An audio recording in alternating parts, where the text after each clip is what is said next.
It is 4 p.m. We're bringing developing news and the stories behind the headlines. This is Storycon or the Story Conference. I'm Ed Lingao. Some stories we're watching this Tuesday, December 3.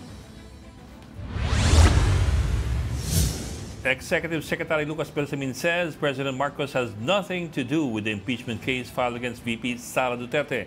Belsamin emphasizes that the complaint is an independent initiative by private citizens. On the other hand, Senate President Chis Escudero says or calls on his colleagues to refrain from making comments on the complaint. Escudero says this is to preserve the upper chamber's integrity as an impeachment court. The Philippine Statistics Authority did not see civil registry records for a certain Mary Grace Piatos. This means no birth certificates or certificates of live birth or marriage or death have been found under that name. But the PSA says it can do a more comprehensive search if additional details are provided, such as the names of the subject's parents. Mary Grace Piatos was supposedly one of the recipients of the OVP's confidential funds. And still on the VP, a Commission on Audit report showed her travel expenses in 2023 more than doubling from 2022 to 42.48 million pesos. The increase was largely due to a 648% rise in foreign travel expenses, reaching 11.15 million pesos. And former presidential spokesman Harry Roque says he is no longer in Abu Dhabi. Chief State Prosecutor Richard Anthony Faludon has revealed that Roque's counter-affidavit was notarized in the Arab city. The document is in connection with the qualified trafficking case filed against him. I'm sorry, that was Richard Anthony Fadullon. Okay, joining us today, Storycon's resident political pundit. From, are you in France or in the Vatican? Tito Raul Llamas. Yeah, still in France. No, we'll be going to the Vatican in a couple of days. Okay, he is now in France. C'est la vie, French fries, French bread. What else can you say? And from the Philippine Star, French fries? Sabi ni Ronald. And from the Philippine Star, the editor-in-chief of the Star, Ms. Ami Pamintuan, straight from Parañaque City. Ami. Hi, Ed. Bumati ka naman Ronald, ng kapag Pranses. nagkaroon na ng halo si Ronald, nasa Vatican na yan. Bati mo naman ng Pranses. Subukan mo naman konting Pranses. Baka... Mo sabihin Wala pa natin, may inggit sa Ed eh. Ambisyon niya magkaroon ng halo eh. No, since high school. No. Umalis di ba, sa seminaryo. Nauna naman ang sungay eh. Nauna naman ang sungay kasi nahawa kay Tito Ronald eh. Tito Ronald, ang dami namin tanong sa iyo pero maya-maya ng konti. Ano muna? Yung headlines muna natin. Ano yung headlines natin? Una-una, si Harry Roque in Abu Dhabi. Nag-Abu Dhabi pala. Doon siya hindi na-try siya. What do you call that? Subscribe and sworn ng kanyang affidavit. Ng counter-affidavit. By the consul in Abu Dhabi, the Philippine consul. So, Pero Ed, meron ba siyang lookout bulletin? Hindi ko matandaan lang Nag-issue ba ng lookout bulletin for him? Hindi. If it was too late. And besides, the lookout bulletin naman does not stop you. Too late. Tsaka that does not stop you. It's not a whole departure order. Yeah, pero dapat nag-alert ang BI sa house. Yeah. Diba? That would have been the case kung ganun. May lookout bulletin daw. Sabi ng producer natin si Jan, nagkaroon daw ng lookout bulletin. Na on time, after the quad order disarrest. Story altogether. So yun. May tumulong dyan, sigurado. May tumulong lumabas. Pero hindi ba nakakatakot? Napakadaling umalis dito sa Pilipinas, ano? Talaga. Talaga. Pero baka mahuli siya pag lumabas, katulad ni Alice Go. Baka yun yung possibility na siya ay mahuli. Pag nandito kasi, hindi mahuli. That's also Naghihintay true. pa tayo ng statement ng Bureau of Immigration about it. But he was... Sayang, stop over ako sa Abu Dhabi eh. No? Oo. Sayang. Sana nakita mo lang kami kahit sandali. Sana nagkita kayo. Nag-press con siya kanina lamang. Ang sabi niya, he was asked kung ano yung mga detalye ng kanyang pag-alis. Kaya daw siya umalis and so on the line. And he refused to talk about it. Yes. I suppose he's being very careful as to where he went and where he presently is. All he would say was that wala siya sa Abu Dhabi. Diba, sign of guilt. Kaya dapat i-manage din niya yung messaging niya. Yeah, Ikalawa, pwede siyang extradite kung gusto ng gobyerno. But I suppose that's also why he refuses to say where he's been and where he is. Kasi once they're able to track down where he is, and then representations may be made by the government to the host country. Saka sina-challenge pa niya yung mga ano sa kanya, di ba? Sina-challenge pa niya yung mga kinakaso sa kanya. Yeah. Yan ang sabi niya. Yeah. Na unfair nga daw, unfair. Ami, si Mr. Supranational ba nasa Pilipinas o nakalabas na? Walang balita eh. Walang balita sa kanya. Alam mo naman ngayon, sa gulo ng Pilipinas, nakakalimutan na yung issue ng ano, no? Ng Pogo eh, nakakalimutan na. Daming issue eh, no? Wala lang man, interesado lang. Side issue lang yun, si Mr. Supranational. Pamalay mo, kasama? Hanggang ngayon, iniintay natin ang statement ni Vice President mismo about her impeachment. She's silent so far. Hanggang ngayon, naghihintay pa tayo from her camp, either from her father, o spokesperson, o siya mismo. Yeah. O baka baka ayaw niya magsalita, Ami, dahil kung magsalita siya, baka bawiin ni Presidente yung kanyang statement. Pero Bok, what we do know is bukas may isa na namang grupo magfa-file ng impeachment complaint. Yes. Nag-announce na yung, I think it was a Makabayan block that announced na on Wednesday they will have a protest as well as a filing of their own impeachment complaint 2 days after mag-file yung Magdalena ng Nakbayan. It will be endorsed by Makabayan Congressmen for Council, Bayan Muna Congressman Neri, or former Congressman Nery Colmenares. Ang complainant is Renato Reyes, ang Bayan President. Mukhang expected naman yun, Ed, Ami, yung pag-file ng Makabayan. Matagal na nila sinasabi na magpa-file sila. Yes. Pinupulsuhan pa natin yung sentimento ng House kasi nagsalita rin si Albay Congressman Joey Salceda. Sabi niya susunod daw sila kay Presidente. Tapos may iba pang mga House leaders na nagsasabi na the same. Susunod daw sila. It's not a priority daw for the House. So titingnan natin kung anong kalalabasan niyan. Well, Ami, we've been trying to get some House leaders to go on the show, on the program, to talk more about this. Kasi we do want to get a better reading of the temper and the temperament of the House at this point. Will the House leadership follow what the President says, even though there's supposed to be independence? Of course, that's a myth. That's a myth, really naman. Pero anyway, but sometimes kasi you do want to have that modicum or appearance of independence, even if it's not really existent. Grabe naman yun, Grabe naman yung statement mo. Hindi naman. Di ba? Sabi nga ni Tatay Diggs, huwag niyong bigyan ng prangkisa yan. Di binigyan ng prangkisa. Hindi sa akin it's a political Alam naman ng lahat na dito sa atin yung impeachment. It's a political process Di ba? So, siguradong, although ang official statement ngayon ng Malacanang, they will keep their distance from the impeachment. So bahala na yung mga congressman, nakapagsalita na si President Marcos. Titingnan natin ngayon. Kaya ayun na nga, si Joey Salceda pala ang napapangalanan na nagsalita na susunod sila. Pero meron ng mga nakakausap na mga medyo matataas na opisyal na hindi palang pinapangalanan dito sa istorya namin. Pero yun din ang sinabi nila. Susunod daw sila, although we are waiting for word from the Speaker himself. Yeah, the Speaker himself. Actually, ang magagawa lang natin ngayon ay paghula kung ano talaga mangyayari. Diba? Hula-hula lang tayo Pero makikita natin in the next few days kung talagang may blessing yan with the other hand. Dahil kung umakyat yan sa Justice Committee at sabihin ng Justice Committee na sufficient and substantial reform, ibig sabihin umaandar. Lalo na kung magkaroon ng 30% na botohan sa plenary. no? 106 congressmen. Kahit sabihin ni Ed Lingao na independent yung House, tignan natin dun sa botohan. Hindi ko sinabing independent ng House. Sinabi ko, kahit pa paano you'd want to have a modicum more, or at least the appearance of independence. Okay, yung modicum.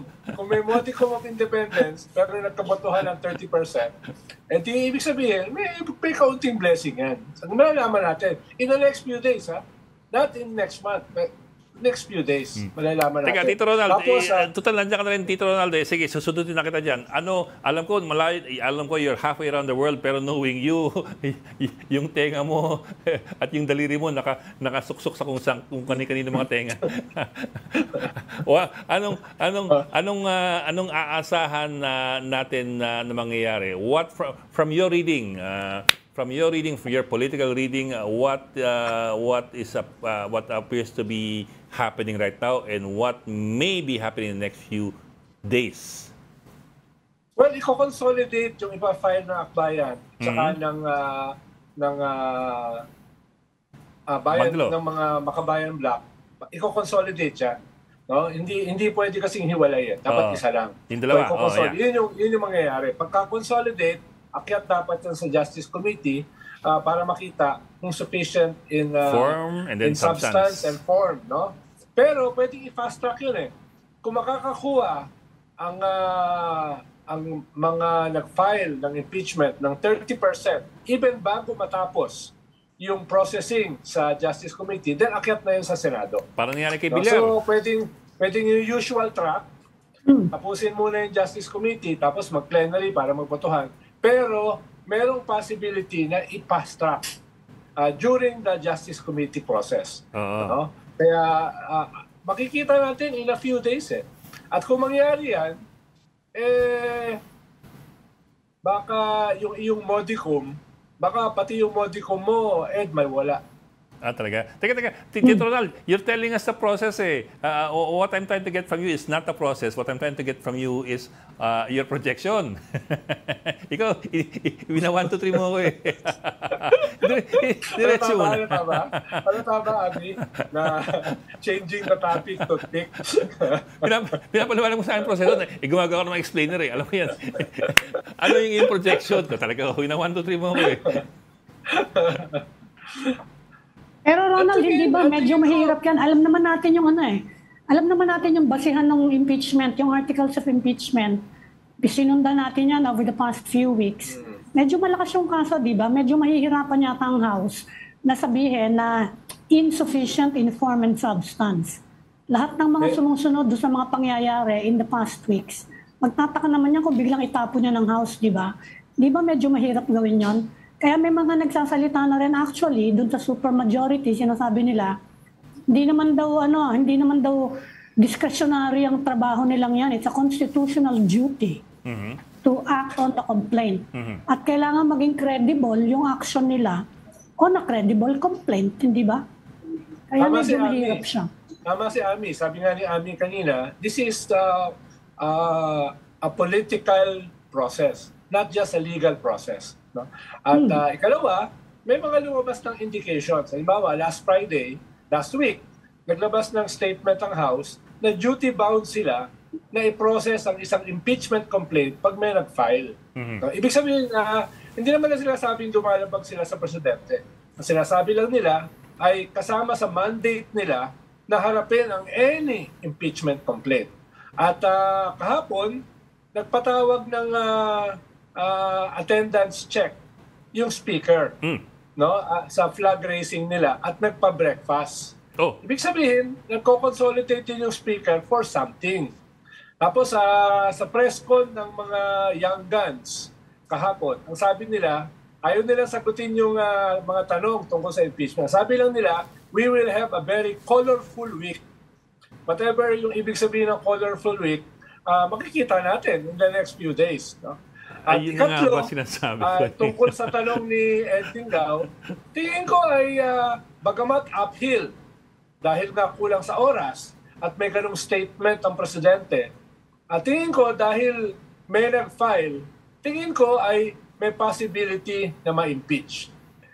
Mas mahirap pa yung pag-umakyat sa Senado. Yeah. Tingin ko, mas malaki yung possibility ng impeachment in the House dahil hindi yan gano'ng katagal. At ang kumpas dyan, yung Speaker. Kaya nga, medyo revealing yung pagpapatawag ng Speaker ng attendance check kahapon. Ibig sabihin, meron siyang kinoconsolidate. No? Tingin ko, yung pag-consolidate niya, hindi naman pag-reject ng impeachment. Nasabi nga ni Ami, ay from our vantage point, ay parang sufficient naman in substance and form. Hindi naman mga house show yung nag-file, di ba? Mga pa naman yun, medyo magagaling naman, no? Siyempre, mas magaling pa rin si Ed Lingao, no? Dahil learned siya. I'm not learned. Sa batas, no? Learned siya. Pero itong mga to ay medyo learned din. Kaya hindi naman sila magpa-file ng medyo house show na impeachment, articles of impeachment. Kaya tingin ko ay yung possibility na magkaroon ng impeachment ay kahit uphill, in spite of the statement of the President, ay very possible. May very, hindi lang possible. Pero how will that appear to the public and to the political landscape na the President had made it very clear, at least if you take it literally, made it very clear that he would rather put it aside. Tapos Congress goes on, and at least on the House level, Congress goes on and if ever impeaches the Vice President. Anong appearance nun? Well, depende Hindi yan, independent sa yung spin. House. Depende yan Diba? sa spin eh. Parang baka nagtagumpay yung taktika ng presidente na nakadistansya siya. Distansya. Na hindi na pinapa-impeach yung kanyang vice president. At yung ganung distansya ay pwedeng successful sa taktika ng presidente.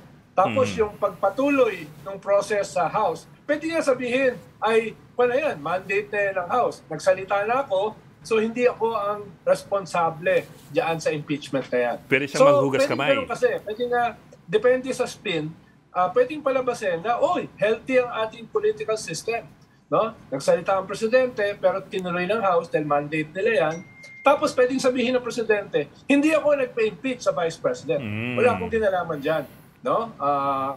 Sila pa niyan, sila Ed Lingao at saka sila Patrick Paes ang may kagagawa niyan.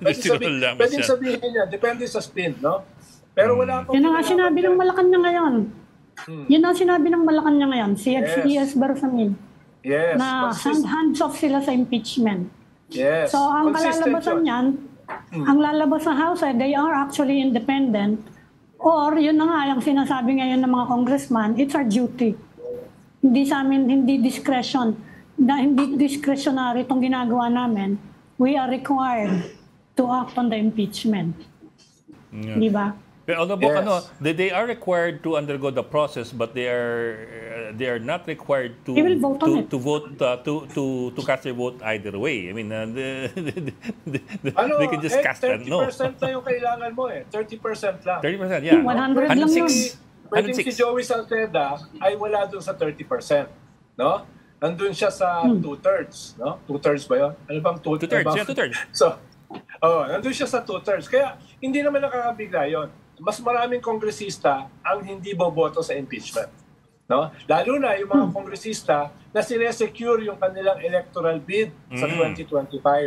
Halimbawa, di ba? Dahil may mga puwersa na pwede makabawas sa kanila. Yung mga 100, more or less, na pipirma Yeah, dun sa 106 nga. impeachment. 106 ang kailangan mo to meet the threshold eh. Yes, You have So yung 116 106 ay yun yung ang tawag ni Ed, may modicum of independence. Tsaka meron emotional separation. Yan. Oo. Pero aasahan naman natin na mas marami yung hindi boboto. Mas marami. Because they can play it safe. 2/3 can play it safe and you can still get the numbers. Exactly. Pwede makiusap yan sa powers that be. Boss, tabi pwede muna bang ako. Hindi na kami pumirma. Delikado kami sa distrito namin Boss, may mga religious institutions na sinasabihan kami na mababawasan kami ng boto pag bumoto kami sa impeachment. So may ganung mga negosasyon. So yung magiging 106, ito yung medyo safe sa kanilang distrito. Okay. So next week walang tulugan tayo. Ako nag-enjoy lang ako dito eh. Ay, ikaw nandiyan ka eh. Ako eh, no? Ang sarap ng kwan dito, sarap ng hangin at saka klima. No? So, wala akong pakialam dyan. No? Wala kang pakialam. Mas marami ka pang alam sa amin eh. Wala akong... minomonitor ko lang yung mga balita ng TV5 at saka... Ang tanong lang dyan kung ano mangyayari pagdating sa Senate. Yeah, that's the Ang more reaction important thing. kanina ni Senator Bato de la Rosa in so many words, bring it on Yun yung reaction niya kanina. Bagong labanan yan. Pero, Ami, yun, hindi niya sinabi yun, pero yun yung sentimento, na, okay, bring it on. Ganon sila. Pero, kasi hindi yun napaka-unpredictable. Nagutos na rin si Chis Escudero, sinabihan niya yung mga senador na not to talk about it kasi nga aakyat sa kanila Huwag magsalita. Pero, Ami, aakyat sa kanila. Huwag mong kalimutan, nung kay Corona, less than 10 yung sigurado. Yes. Nagsimula yung impeachment, tapos naging 20. So, lahat yan ay proseso. No, proseso yan. No? Kaya nga. Marami nga dun sa senador na, may ilan nga dun sa senador na bumoto for impeachment or for conviction ay napagalitan ng isang religious group na ang commitment nila ay hindi boboto. So, kaya nga. negosasyon yan Quid pro quo, carrot and stick, all of the above. No? Kaya nga Pero Tito Ronald, I also remember, nung panahon yun, impeachment ni Corona, si Jinggoy came out in public and said na nangako ang Malacanang ng so and so amount for the senators. After na yun, after. That was after nga to vote to convict Renato Corona. Ay, wala akong alam doon. Lang ako isang maliit na opisina sa Malacanang. Kaya wala akong alam doon. Saka wala akong budget. Kahit wala akong budget ba? Ikaw yung kausap. Ikaw talaga. Problema dito kay Ed, nagsaset ng patibong kitang-kita. Pero mga senador yan ang constituency niyan is national Siyempre, isipin din nila they will weigh the evidence kasi hindi naman nakakaintindi naman ng mga tao kung yung mga issue hindi ba? Medyo mahirap kung malakas yung ebidensya and you will vote against. Di ba medyo tatamaan ka din noon kung senador ka, kung senador. Iba yung nila, iba yung constituency niyan. Iba yung constituency Niisip din nila siguro, yan Siguro, hindi yung pareho ng mga congressman siguro, Ami, may mga senador na maapektuhan sila nung higher purpose ng impeachment. Yung ano bang nito para sa bayan. Pero marami rin na very transactional. What's in it for me? Ano bang makukuha ko? So may mga ganun kang balanse na gagawin sa Senado. Merong mga senador na boboto according to their conscience and according dun sa higher value, no? Yung sa mga batay sa mga prinsipyo. No? Pero may mga senador na hindi boboto dahil doon sa higher purpose. They will vote according to their own personal interest. No? Kaya yun yung kinakailangan mong ka-negotiate. Tito Ronald, can you run us through again yung timeline ng impeachment ni Corona? How long did it take? Kasi he was convicted May 2012. That was not an election year. 2013 na election so kahit pa paano, medyo maluwag pa sila noon. Versus now, you're looking at February na yung campaign period for national. Tapos, tama ba? Tapos March ang for local. So, medyo ipit. Sabi ko nga kanina, Ed, medyo uphill ito dahil sa panahon. Kung ito ay ginawa ng mga January, mas maluwag. Mas mahaba yung runway. Kaya medyo uphill ito. Pero it can be done. Depende sa sabihin ko sana, depende sa presidente. No, depende sa modicum of independence ng Senado, no? Depende sa modicum of independence, no? At pero yung kay Corona, na-impeach siya December 12. No? Nagsimula yung filing just a few days before. Ibig sabihin yung impeachment mas mabilis. Nakakuha ng 188 votes kung maalala ko ng tama. Yung Kongreso, kahit ilang araw lang. no? Dahil nga, sabi mo, meron silang modicum of independence, no? So, sa House medyo mabilis. Pero sa Senado, ang tingin ko, yung kanilang window ay 1.5 months lang. Dahil February, magsisimula na yung official campaign. Yeah. Although, theoretically, kahit magsimula yung official campaign, pwede namang magpatuloy yung trial. Yung trial, no? Bakit? Dahil yung mga senador naman, hindi naman sila kinakailangan yung classic campaign Yung pupunta ka sa mga sorties. Ngayon kasi ang campaign, TikTok, social media. So hindi kinakailangan physically yung mga senador nandun sa kampanya. So feasible, no? Feasible theoretically, pwedeng 1.5 to 2 months, no? Yung proseso sa trial sa Senado. Hindi siya imposible, no? Pero nga inuulit ko, medyo narrow yung panahon, no? Pero it can be done, no? Kung may modicum of independence ang Senado. Tsaka besides po, an impeachment trial is the ultimate melodrama. It's the ultimate platform for a good campaign. If you know how to tweak it right, you can look good or you can look bad to everybody who's tuned Pero in. Ed, kapag kampanya, alam mo naman ng mga botante natin, ang iniisip niyan what's in it for me? Yes. Importante ngayon sa atin, nakita natin ang impact niya noong 2022 and in recent previous elections. Nakita natin kung ano talaga ang pangangailangan ng tao natin. Kung sino yung makakatulong sa kanila directly. Baka maging negative din yung impact niya dun sa iba na, ano ba yung natupag nyo, hindi kami ayusin nyo. Di ba meron din yung sentimiento na iisipin mo din yun Yeah. Yes. Ang problema lang, Ami, impeachment after the midterms is doomed. Yan no? na nga. Wala nang susuporta sa impeachment kung after the midterm. No? Sana, ang mas maganda sana, nagsimula ito earlier. Pero wala silang choice Other groups will have to file impeachment before the midterms. Dahil alam nila, after the midterms, wala na yan. No? Kaya yun yung makikita natin ngayon. Whether that will prosper in spite of the time limit. Bok, expand on that a bit. When you say... wala pang Quadcom noon Ronald. Wala pang Quadcom nung early this year Yeah. Saka hindi pa sobrang away Wala pa nagtetrete na magpapapatay ng sino-sino. Assassination. Kaya gano'n. Kaya wala pa impeachment. Kaya ganyan. Saka may isa pang problema, Ronald, kapag natalo tong impeachment complaint na to at the House, inoculated siya for 1 year, di ba? Yes. Kaya medyo mahihirapan na sila. Kaya nga, Ami, iniisip do or die to ngayon, do or die. Kaya iniisip ng powers that be yan, no? Dahil meron namang siguro nag-iisip sa powers that be na impeachment after the midterms ay wala nang kinabukasan. So, ang possibility lang ay ngayon, kahit manipis. Kaya, pero, kailangan nilang dumistansya para hindi naman magmuka na yung presidente pinapa-impeach yung kanyang vice president. Parang hindi maganda tignan di ba? In spite ng mga banat sa kanya ng vice president.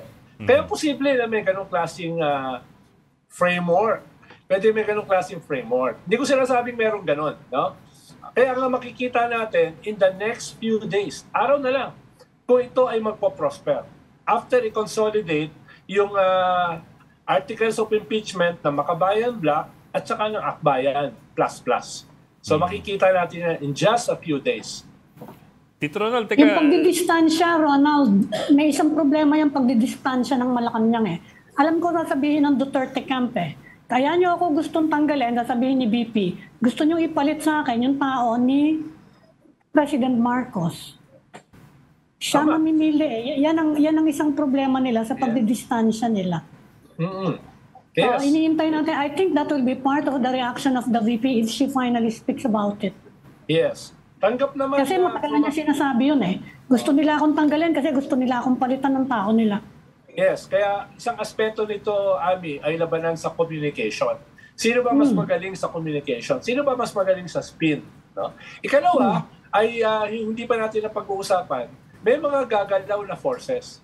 No? Yung nakikita mo sa Edsa Shrine na 200, no? Pwedeng lumaki yan pag nagsimula na yung impeachment.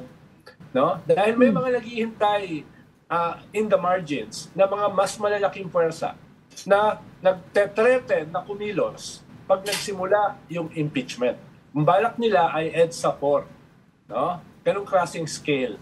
Kaya yun yung isa pang kailangan nating i-monitor, Ami Ed, yung mga puwersa na sa ngayon nagbibigay ng pressure sa mga politiko na wag bumoto for impeachment. Pero kung mag-proceed yung impeachment, itong mga grupo na ito ay kikilos. No? Nakahanda silang kumilos. Whether yung kanilang pagkilos will trigger something, I doubt it. Whether yung kanilang pagkilos ay substantial enough to pressure the Senate not to convict the Vice President, I'm not too sure. Pero yung plano nila to trigger yung sinasabi ni Digong na mutiny at saka coup, I doubt that is feasible. The military won't support a political project or a political family na openly pro-China. No? Yun naman yung kaya yun naman yung kailangan tignan din natin. Hindi lang yung impeachment process. Yung parallel sa impeachment process na balak mag-mobilize ng malaki. Dahil yung sa ngayon, yung EDSA's ride, hindi siya threat eh. Di ba? Hindi siya threat. Just a few hundreds. At most 200. No? Pero hinihintay natin yung hindi pa gumagalaw. Okay. Tito Ronald, one last one from me.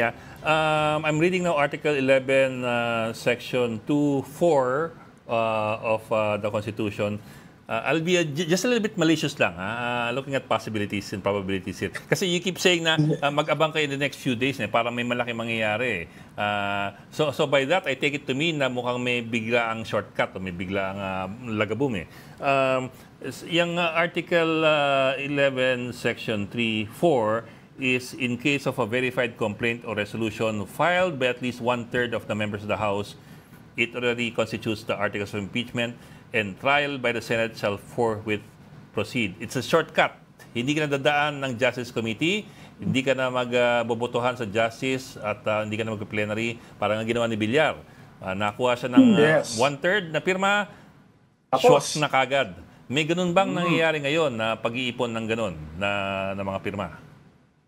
I doubt it. Tingin ko magkakaroon at the very least, isang meeting yung Justice Committee. At the very least. Isang meeting, okay. Para naman nakita na sinunod yung proseso. Pero tingin ko ay hindi yan tatagal sa Justice Committee.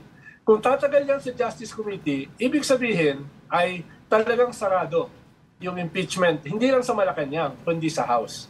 Kaya sabi ko, makikita natin in the next few days. Kung may isang meeting sa Justice Committee para tignan kung sufficient in substance and form, tingin ko, on track yon. Pero kung magkakaroon ng several meetings sa Justice Committee na wala yung 30% vote, tingin ko ay baka yung uphill ay talagang masyadong steep hill na. No? Talagang mahirap na talaga. Even if there is a small possibility of success. Kaya yun yung tinitingnan natin. Kung tatagal sa Justice Committee, malamang ay naghihingalo na yan, yung impeachment process. Pero kung after ng isang meeting ay may gumalaw na papuntang 30%, then yung modicum of independence ay tingin ko ay nangyayari. Tito Ronald, nung sinabi kong resibo ko, ang dinig ko talaga resibo ko eh. Usapang resibo. Hindi ako aasa sa story ko na may resibo ko. Puro man dito, puro pro bono dito eh. Puro pro bono. No? Pati yung kape na libre. Ang story ko higher purpose. Higher purpose. A higher purpose in life, a greater cause. Wala ritong transactional na GCash. Wala ka asahan agad. Di ba? A purpose greater than financial gain. Yan. For all the stakeholders. Di ba, Ami? Kaya ako yung boboto dito sa story ko. Ang boto ko against impeachment. Against impeachment. Ano naman yun? Saan nang galing yun? Teka, nagabang na ating guest today. Taal Volcano experienced a minor phreatomagmatic eruption at 5:58 a.m. this morning. For updates, we have PHIVOLCS Chief Toto Bacolcol over there. Sir, magandang hapon and thank you for joining us this afternoon. Magandang Good hapon afternoon po. po. Doktor, no? Dr. Teresito Bacolcol. Sir, can you hear us? Ay, sir. Tanong natin kung nagsalita si Joey Salceda dahil sa bulkan. Wala pa yata. Sir, Wala pa baka yata yan. nakamute kasi, sir. Kasi... Ang ganda nung pakita mo muna yung ang ganda nung video nung pagputok. Diyan, roll natin yung video. Ang ganda. It was a spectacular video. Ang ganda, Here ang you go, ganda. from Oo, Fivox. ang ganda. Grabe, no? Parang talaga, parang sine. Di ba? Parang sine, ganda eh. no? Oo. Tapos nandun si Ed Lingao sa crater. Tumatakbo pa baba. Ganda nun, no? No? Si Albert Miss mo yan, Garcia, miss box mo si yan, Albert Ed. Garcia ng... si kuha ni Albert Garcia yun sa sa pinatubo. Buti pa, no? Pa-south yung niya, hindi pa Maynila, Oo. Pa-south. Ayan. Kaya lang Si kawawa Dr. naman yung Bacolcol. Batangas. Sir, magandang hapon. Can you hear Kawawa us? Hi, Doctor. Dr. Bacolcol, can you hear us, sir? Oh, very dramatic, oh. Oh, very ang dramatic. ganda, yung no? pagsabog, Okay, oh. they're calling Diba? again. It's called the Phreato Magmatic eruption. Basically, water came in contact with the, I think, magma. With the lava. Oh, with the lava inside, resulting, of course, in an explosion of steam. So it's basically Although nawala steam-driven. ka agad daw, nag-dissipate daw Okay, agad. okay. Hindi siya yung matagal na Mabilisan talaga yun. Mabilisan talaga Ito, yun. ito, parang pagdaan ng mahalo, halo, yung tubig. Dr. Tubig. Pero Bacolcol, ganda, can you hear, sir? Oo, yan. Oo. Talagang dramatic yan. No? Kaya tignan natin sa impeachment kung maghahalo yung tubig at apoy. Talaga naipasok yung impeachment eh. Pilit na pilit sa segue na yun, Dr. Bacolcol, can you hear, sir? Wala talaga si Doc. Oo, mukhang may Wala pa. problema. Apektuhan Wala ng pa si Doc. bulkan. Baka si Doc is out of town. He might be out of town though. Or baka malapit sa Baka nandun. malapit sa bulkan. Baka nandun. Oh. Sa Tahal, nasa Tahal. Pero thankfully nga, yun we haven't seen any medium to long-term effects on, I think, at least I think, on the public in the vicinity, in the immediate vicinity, at least around sa Crater Lake. Kasi mukhang mataas na yung So sabog far, eh. wala pang report ng VOG, ha? Oo. Volcanic Yung VOG smog. So inaabangan far, wala pa. Usually, Ami, yung volcanic smog, dahil sa continuity ng Yeah. pagsabog, di ba? Nawala daw kaagad eh. Isang sabog lang eh. Ito parang isang sabog lang. Oh, ito. Pero kung may Pang continuity turista lang yan. talagang maapektuhan yung paligid. Mga kababayan, isang sabog lang yun ha. Nagre-reply lang tayo. Baka nyo, isang mahabang tuloy-tuloy sabog hindi. Reply lang yan, reply. Kaya nagpapanggap lang tayo na may alam sa bulkan. Baka ma-fake news tayo eh. Habang wala si doktor. Yung mga walang alam, nagpapanggap na may alam. Bok, si Doc Bacolcol is ready, I think, on the line. Sir, magandang hapon, Dr. Bacolcol, and thank you for joining us this afternoon. Yes, so magandang hapon din po sa inyo, sir. Yun. And ma'am. Yun. Doc, Magandang hapon, Dok. Pasensya na, nagpapanggap lang ako na may alam habang wala kayo. Good afternoon po. Doc, we're looking at Yes, spectacular good afternoon, video provided, of course, by Fivox. Can you tell us, is there anything to be concerned about with regard to this eruption? Is there anything medium or long term? Wala naman kasi, again, this is a Phreato Magmatic eruption and it lasted only for 4 minutes from 5:58 to 6:02 and madali na siyang nag-dissipate. Although there were dalawang barangays na nag-report na may ashfall, pero maninipis lamang. And siguro ang maging concern lang natin dito would be, of course, the ash and the sulfur dioxide. So, ang tayo natin sa ating mga kababayan na kapag may ganitong pangyari, they have to wear face masks. Okay. Anong area sir ang malamang naapektuhan nitong dust o ng ash? Yung sa western side, sa may Laurel and sa may Agoncillo, may dalawang tig-isang barangay na may abo. Reported na abo. So ano po ang alert level ngayon dun sa volcano? Nasa alert level 1 pa rin yung Taal Volcano and hindi pa rin natin pwedeng itaas ang alert level from alert level 1 to alert level 2 kasi we're looking at yung parameters natin collectively. So for now, ang pinaka-importante na parameter is the number of volcanic earthquakes. And so far, for the past 24 hours, 2 volcanic earthquake lamang yung naitala natin. Oh, and very crucial yung volcanic earthquakes. Kasi ibig sabihin, may magma na umangat at binabasag yung mga bato. So kapag dumadami yung volcanic earthquakes natin, yun yung kailangan natin pagbandayan. Doc, pwede niyo ba, Doc, ipaliwanag anong ibig sabihin ng mga alert level para sa ating tigapakinig? Anong ibig sabihin ng alert level 1, alert level 2, alert level 3, no? Para maunawaan ang ating mga tigapakinig. Yung alert level 1, meaning meron tayong, we start with alert level 0, no alert. So, quiet, all monitored parameters are within the background levels. Alert level 1, low level unrest or mayroong abnormal activity. And then alert level 2, increasing unrest. Alert level 3, increased tendency towards hazardous eruption. And then yung alert level 4, hazardous eruption imminent. And yung alert level 5, yung highest alert level natin, ibig sabihin nito, hazardous eruption ongoing. Sir, yung ano yung... Doc, pwede bang mangisda ang alert level 1? Pwedeng mangisda sa Taal Lake? Yes, pwede naman as long as hindi sila mag-venture inside doon sa Taal Volcano Island. Kasi bawal talaga, that's a permanent danger zone. And anything could happen, pwedeng magkaroon ng phreatic eruption or phreatomagmatic eruption. Hindi po natin mapipredict yan. Doc, kailangan anong alert level na magkakaroon ng evacuation? Alert level 3, i-evacuate na tayo. Pero yung alert level 1, alert level 2, wala muna. Ang pinagbabawal lang natin is yung permanent danger zone, dapat walang tao. So pwede pong dalawin yung mga resort doon sa paligid ng around the Taal Lake. Maraming resort dyan eh. Pwede pa rin puntahan yun ng mga tao. Yes, pwede naman po kasi ang pinagbabawal lang po natin, even at alert level 0, dapat walang tao doon sa Taal Volcano Island. Yeah. For as long as hindi ka pupunta doon sa Taal, yung mga inanod ng turista dati, yung nilalakbay, may mga kabayo pa, bawal po doon. Naku, Doc, balak pa naman ng Ed Lingaw pumunta dyan sa bulkan. Ako na naman nakita mo. Para i-cover. Hindi na niya mako-cover ngayon. Hindi Doc, ako ganiwala dyan. Doon lang sana.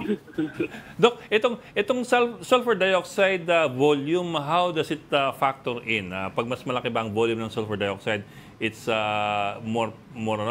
it's a sign of more imminent eruption? Yes, ibig sabihin kasi may source ka ng, yung sulfur dioxide mo, ang source no di magma. So kapag meron kang sulfur dioxide, ibig sabihin may magma ka on the shallower part. Otherwise, kung wala kang magma dyan, walang mag-produce ng sulfur dioxide. Tapos yung sulfur dioxide, Doc, I think is also a main ingredient in flatulence eh. Di ba sa kanya, di ba asupre yan? Di ba nasa kanya, sa impyerno? Yes, that's right, asupre. Yung sulfur dioxide, di ba sa impyerno yan, asupre? Kaya nga yung amoy. Yes, asupre, yes, sulfur dioxide. It is the smell. It is the smell of Doc, yung kanlaon. Dito, Doc, amoy asupre na eh. Doc, yung Kanlaon, kumusta? Anong situation dun sa Kanlaon Volcano? Kasi nag-a-act up din siya ngayon eh. That's right. Nag-iingitan yung dalawang vulkan. Yung alert, Kanlaon Volcano is on alert level 2. And for the past 24 hours, nakapagtala po tayo ng 11 volcanic earthquakes. And yung sulfur dioxide kahapon, nasa 2,524 tons per day lamang. This is much lower than what we have measured noong December 1. Umabot ito ng 9,377 tons per day. So right now, again, alert level 2 pa rin yung mga Kanlaon Volcano and tinitingnan pa rin natin yung like Taal Volcano, tinitingnan natin yung parameters collectively and if there are dramatic increases in the parameters, then we need to raise it to alert level 3. So Doc, wala pa namang possibility na lumabas diyan sa bulkan si Godzilla. Okay. Baka kasi bigla lumabas eh. Tapos Doc, pag alert level 1 ba pwedeng... Tapos labanan yung impeachment. Doc, kapag alert level 1 ba pwedeng lumipad ng medyo malapit yung mga eroplano around the volcano? O kailangan na silang lumayo kagad? Yes, ang advice namin is yung aircraft should not venture near the volcano kasi po pwede po kasi magkaroon ng sudden phreatic eruption. Hindi natin malalaman kung kailan magkaroon ng phreatomagmatic or phreatic eruption. So they should avoid flying near the volcano. Kasi that causes wear and tear as well in the engine ash yan yung usok. Yung usok. So, yun. Anyway, maraming salamat, PBOX Chief, Dr. Toto Bacolcol. Thank you for joining us this afternoon. Maraming salamat, Thank you, Doctor. Thank you, sir. Maraming salamat din sa inyo, sir. At saka nyo maigi si Godzilla. Ito na talaga. Just a correction on my part, hindi pala sulfur dioxide yung main ingredient sa nabanggit ko kanina. It's hydrogen sulfide. Close cousin. Kaya pala sila ng amoy. But anyway, sige. Thank you for joining Storycon this afternoon. Tita Ami Pamintuan, ang editor-in-chief ng Philippine Star. Tito Rol Llamas, all the way from France, our resident political pundit. Political pundit. French kasi. Okay. Au revoir. Au revoir. Join us again tomorrow at 4 p.m. C'est moi. C'est la vie for the Storycon. Merci beaucoup. I'm Ed Lingao. We are One News, all sides, all the time. Resibo po. This is the Story Conference Group or the Storycon Group.